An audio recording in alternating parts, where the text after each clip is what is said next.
Yeah, I mean, yeah, GME is actually looking very interesting on a weekly and monthly. I mean, this thing is coiled. It reminds me of AMC back in May. This thing was super coiled on a weekly, and I totally botched it. Could have been a $30 million trade if I played it right. Yeah, but these are, guys, stuff like Team and LC, they're great because they're coming off of, 3-6 months of price consolidation. Okay, last earnings season, that is.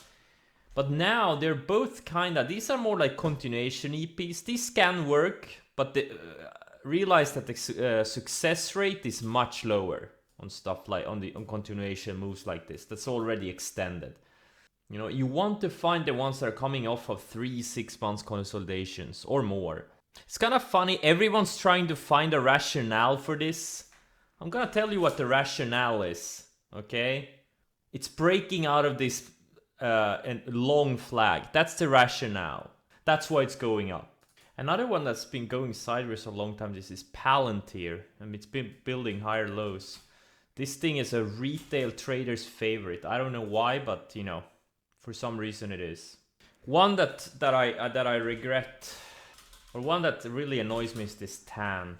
Man, it just had to shake me out. Twice. It shook me out twice.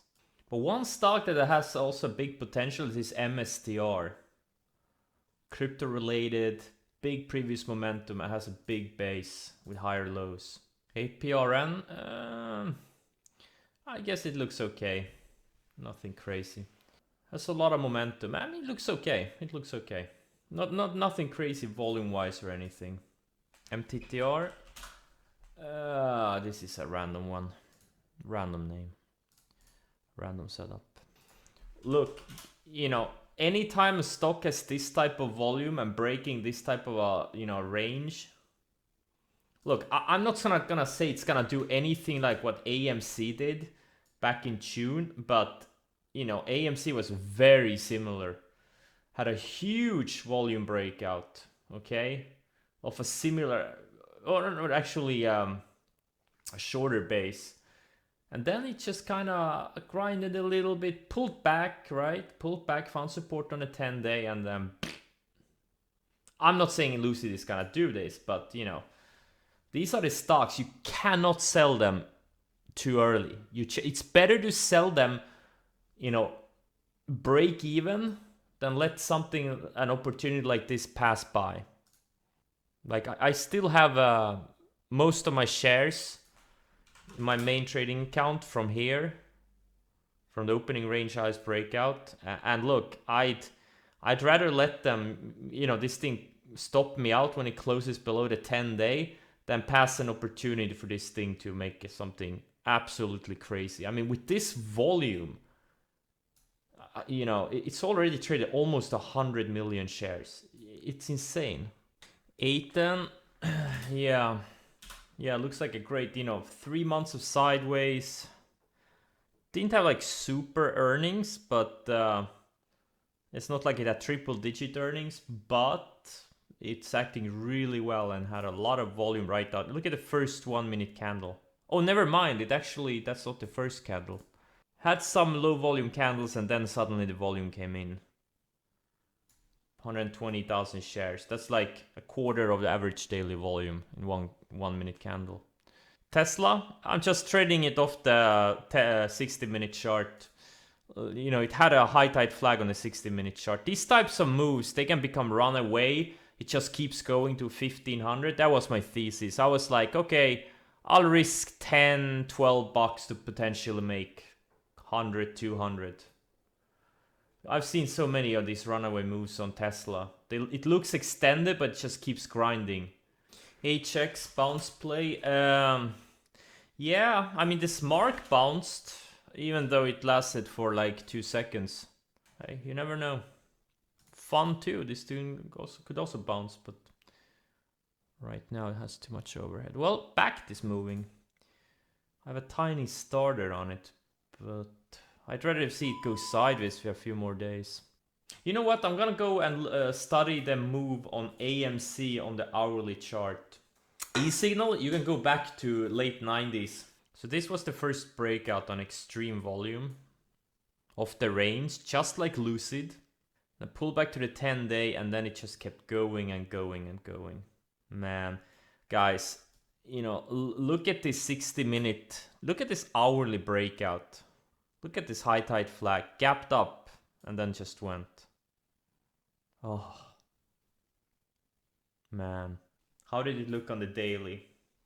Because, you know, opportunities like this, this extreme momentum stocks with extreme volume, and you're thinking they're too high and they're gonna double one more time. This is where the money is, and I really try to study these. Same thing with NIO last year. I totally underestimated it every time.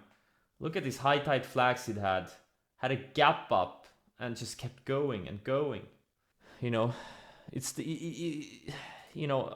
I get this, you guys post all these random charts, but these are the ones you're gonna make the money, the high momentum stocks. And ironically, some momentum traders avoid those, but that's where the money is. And it's so easy to underestimate them. They're like, oh, it's run too high. Oh, I'll try to short it here. LC having some follow through. Hey guys, is anyone still holding LC from the first EP? From the 5-star EP? It's been surfing the 10 weekly this whole time. Or the 50-day moving average. And if you read How to Make Money in Stocks by William O'Neill or study Can Slim, you know how important the 50-day is. Yeah, these oil ETFs are looking good. And also obviously a lot of the individual oil gas names. This Russell just keeps building higher lows. Guys, if Russell starts finally breaking out, oh man. If you guys thought the past week has been free money, there's gonna be so much money flying around. All you have to do is pick it up. CPRI, it just doesn't look like a stock that's a great EP stock. It's very mean reverting. Apparel manufacturing, this is not an exciting sector. Doesn't trade clean. The only one I regret I'm not in is Plug. Well, actually I don't regret it. I did trade it, but I just got stopped out. And AFRM, man, this one just pisses me in my face every single day. Just keeps going higher. I had on AFRM, I had perfect entries on both of these EPs here. Both of them. No follow through. A lot of like these flags on the weekly, a lot of these have, triggered over the past few weeks. SI, like a month ago. We had, Lucid is another one, right? We had MSTR yesterday. This one, just broke out. There's a couple of more that were Plug, I think. Yeah, Plug. Nah, it wasn't as good of a flag. But also this ETF stuff like TAN, QCLN. This one was a really beautiful one. Yeah, Fubo, I think so. Wait, I have to zoom in. Fubo, not so much. Kinda. I don't know. Not as beautiful. There were a few more. Those flags have been working really well lately. Now they're gonna fuel each other. GME was leading at first. Now AMC is leading. That's how these momentum stocks work. This theme, sector stocks. Yeah, Overstock has yep, beautiful weekly breakout. I dropped the ball on that one. Fine. It was kind of a thin one, anyways. Fastly looks like a big laggard. I don't know. It looks kind of random. It's broken on all time frames. Broken on the daily, weekly, and monthly. If it tightens up on the daily a little bit, maybe. But I mean, this is not really exciting.